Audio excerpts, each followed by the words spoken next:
निर्विकार होते हुए भी अपनी माया से विराट विश्व का आकार धारण करने वाले महाकाल।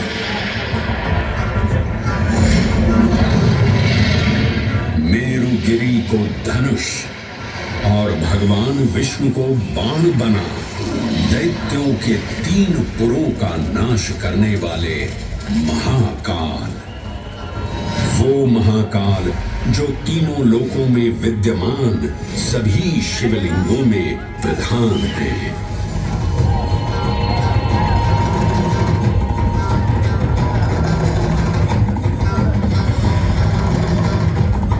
वो महाकाल जिनके त्रिशूल की तीनों नोकों से काम, क्रोध और लोभ पर नियंत्रण होता है, जिनके मस्तिष्क पर चंद्र शीतलता का प्रतीक है और जिनकी सवारी नंदी के 4 चरण सत्य, दया, दान और तप का चिन्ह है।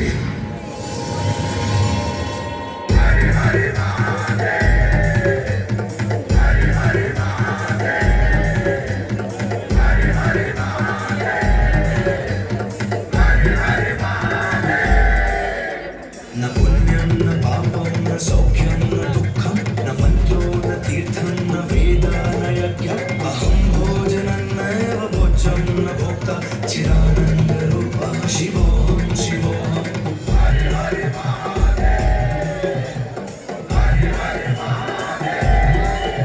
अहं निर्विकल्पो निराकाररूपो विभुत्वां च सर्वत्र सर्वेन्द्रियाणां न चासङ्गतं नैव मुक्तेन मे चिदानन्दरूपः शिवोऽहं शिवोऽहं चिदानन्दरूपः शिवोऽहं शिवोऽहं चिदानन्दरूपः शिवोऽहं शिवोऽहं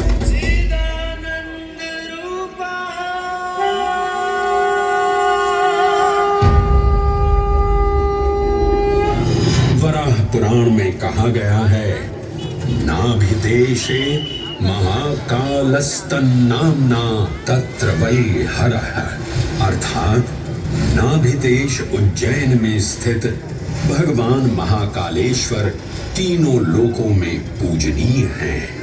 आकाशे तारकां लिंगम पाताले हाटकेश्वरम मृत्युलोके महाकालम सर्वलिंगम नमोस्तुते। आकाश में तारक लिंग के रूप में, पाताल में हाटकेश्वर के रूप में और मृत्युलोक में महाकाल के रूप में स्थित भगवान शिव को प्रणाम। समस्त लिंग स्वरूपों में विद्यमान भगवान शिव को सादर नमस्कार।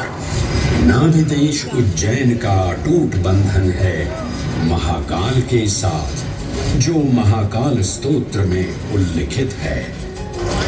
उज्जयिन्यां महाकालम महाकालेश्वरम हरम महाकालम महायोगिनम नमामि पार्वती पतिम। तो चलिए मैं आपको कथा सुनाता हूँ इसी महान उज्जैन नगर की। उज्जैन, जिसे संस्कृत साहित्य में अवंतिका, विशाला, कुशस्थली, पद्मावती, कनकशृंगा, स्वर्णशृंगा, प्रतिकल्पा, कुमुदवती और अमरावती के नाम से पुकारा गया। उज्जैन, जो मनुष्य को मोक्ष प्रदान करने वाली 7 नगरियों में से एक है। उज्जैन, जहां 84 महादेव का आशीर्वाद प्राप्त है। उज्जैन, जिस पर सदा ही कृपा रहती है महाकाल की। यहाँ सतत क्षिप्रा नदी की निर्मल धारा बहती है। डमरू के नाद से जीवन को ऊर्जा मिलती है। घंटियों की झनकार मन को आनंदित करती है और यहाँ का आकाश शिव आशीष स्वरूप है। श्मशान ऊषर क्षेत्र पीठम तु मनमेव च पंचकत्र न लभ्यते महाकाल पुरद्दते। अर्थात यहाँ पर श्मशान, ऊषर यानी अनुपजाऊ भूमि, क्षेत्र अर्थात पवित्र भूमि, पीठ यानी शक्ति स्थान और मन अर्थात आध्यात्मिक शांति का स्थल पांचों एक ही स्थान पर उपलब्ध हैं। ये संयोग महाकाल की नगरी उज्जैन की महिमा को और गरिमामय बना देता है। उज्जैन के इस अलौकिक स्वरूप से प्रभावित हो महाकवि कालिदास अपने काव्य मेघदूत में लिखते हैं, हे जलधर, यदि महाकाल के मंदिर में समय से पहले तुम पहुंच जाओ तो तब तक वहां ठहर जाना जब तक सूर्य आंख से ओझल न हो जाए। शिव की संध्याकालीन आरती के समय नगाड़े जैसी मधुर ध्वनि करते हुए तुम्हें अपने धीर गंभीर गर्जनों का पूरा फल प्राप्त होगा। ये संध्या आरती जिसे कालिदास ने सराहा है अत्यंत महत्वपूर्ण है, क्योंकि ये वो प्रहर है जब सभी देवी देवता गंधर्व यहाँ उपस्थित होते हैं।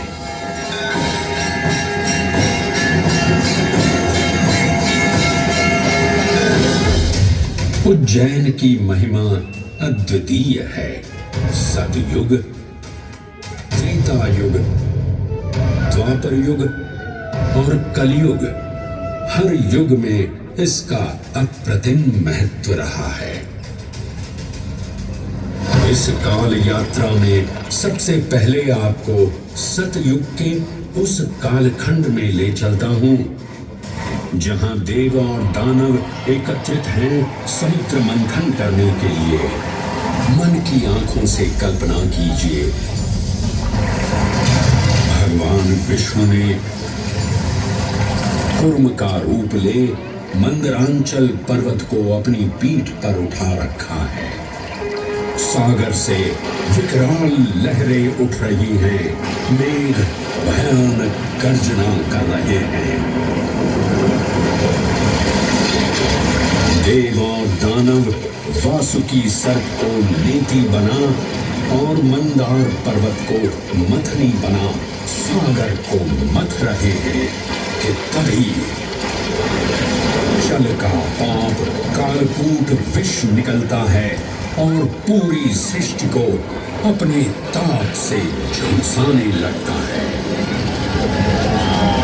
इस भयावह स्थिति में देवताओं और असुरों के बीच हाहाकार मचा दिया। ये कैसा अनर्थ है? लक्ष्य था अमृतत्व का, पर अब मृत्यु की विकराल छवि हमारी आंखों के समक्ष मंडरा रही है।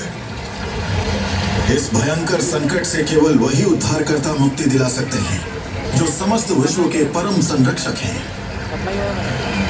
तभी सब महादेव की शरण में जाते हैं और पुकार लगाते हैं, ओम नमो भगवते रुद्राय। और फिर तुष्टा महादेव भक्तों की गुहार सुनते हैं, कैलाश से उतरते हैं, विष को अपनी अंजुलि में भर अपने कंठ में धारण करते हैं।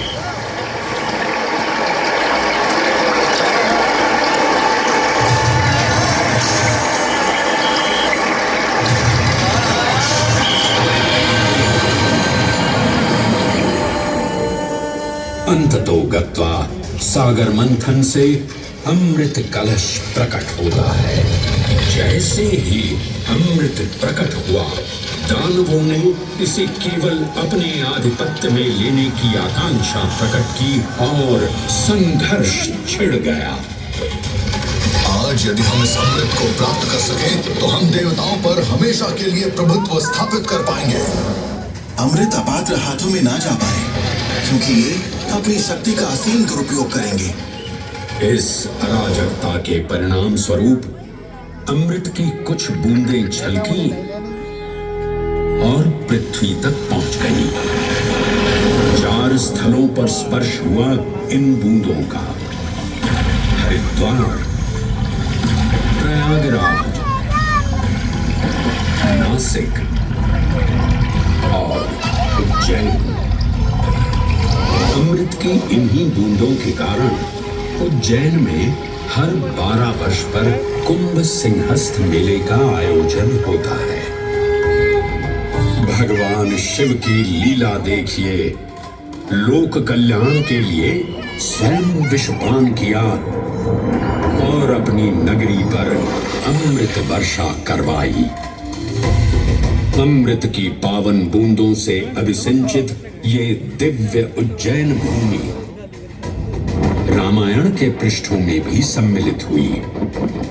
सतयुग के बाद त्रेता युग में माता सीता की खोज में वानर सेना का यहाँ आगमन हुआ।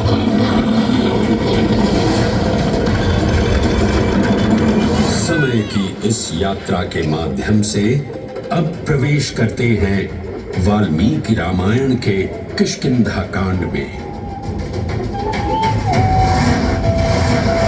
जब वानर राजा सुग्रीव अपने यूथपतियों से सभी प्रमुख स्थानों पर जाने के लिए कहते हैं और उन्हें अवंती नगर यानी उज्जैन जाने का आदेश भी देते हैं।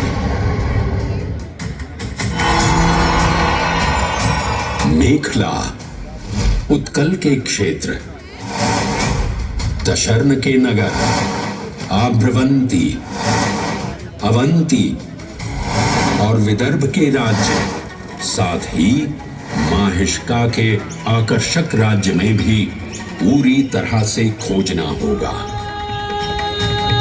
एक युग भगवान विष्णु के राम अवतार से संपृक्त और अगला युग उन्हीं के एक और दिव्य अवतार से समरस होना, ये अद्वितीय संगम केवल उज्जैन में ही संभव था। परंतु एक क्षण ठहरिए और ध्यान से सुनिए।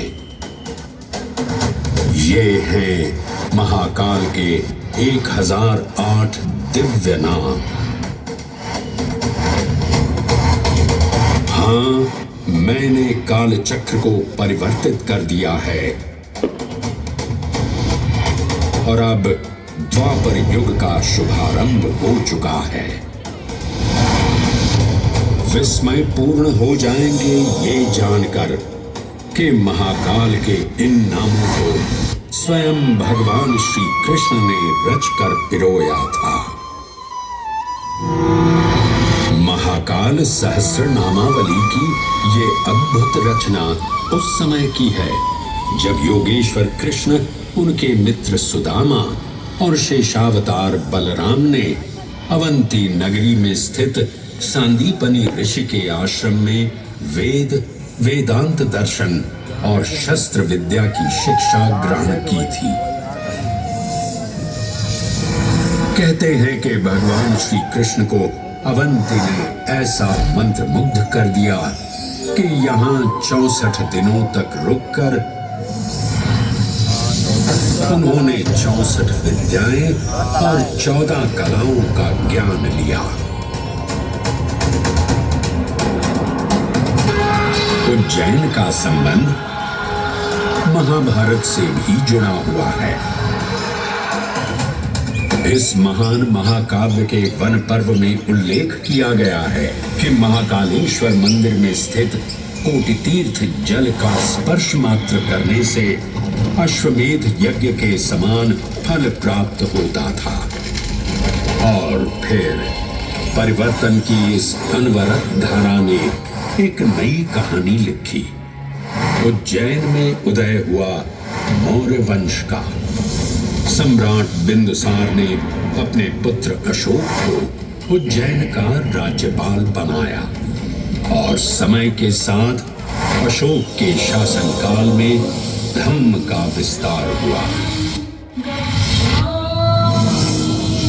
मौर्य वंश के पश्चात विभिन्न राजवंशों, सम्राटों और नरेशों ने उज्जैन की सेवा की। उनमें से प्रमुख मालवागण और फिर गुप्त वंश ने यहाँ राज कर इसके वैभव में वृद्धि की। उज्जैन ने अपने भव्य तेज से जहां महात्माओं और शासकों को आकर्षित किया, वहीं इस नगर पर आतताइयों की दृष्टि भी पड़ी।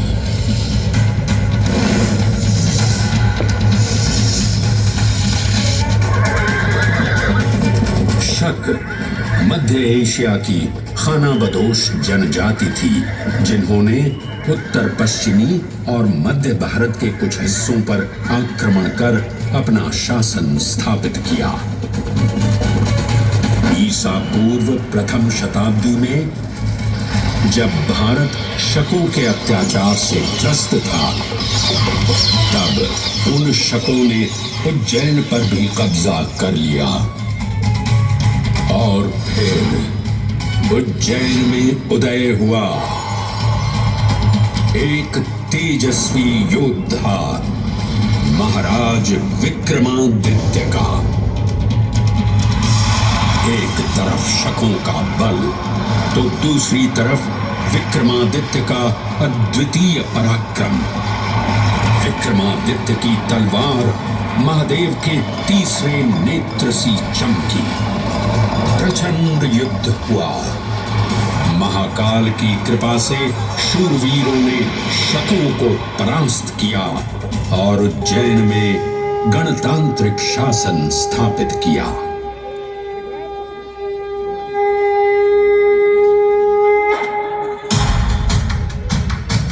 इन्हीं महाबली विक्रमादित्य की राज्यसभा महाकाल मंदिर में ही प्रतिष्ठापित थी।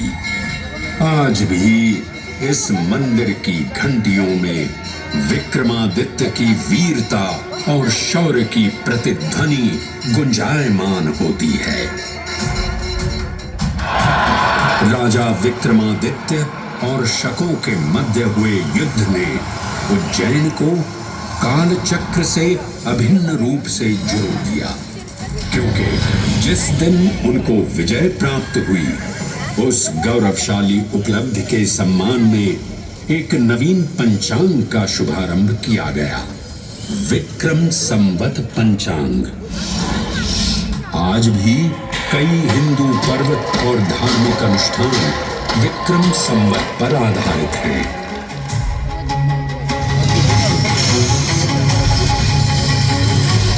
पृथ्वी की भौगोलिक कर्क रेखा इस पावन उज्जैन भूमि से होकर गुजरती है। लगभग 300 वर्ष पूर्व उज्जैन विश्व समय का प्रमुख संदर्भ बिंदु था। यही कारण है कि उज्जैन की वेदशाला में वराहमिहिर, आदित्य दास, ब्रह्मगुप्त, आर्यभट्ट और भास्कराचार्य जैसे महान विद्वान अनुसंधान और अध्ययन में तल्लीन रहते थे। खगोल शास्त्र का केंद्र, महाकालेश्वर का आवास, जगत गुरु कृष्ण की नगरी, विक्रमादित्य का राज। जयति जय उज्जैनी, वैभवशालिनी नगरी उज्जैन।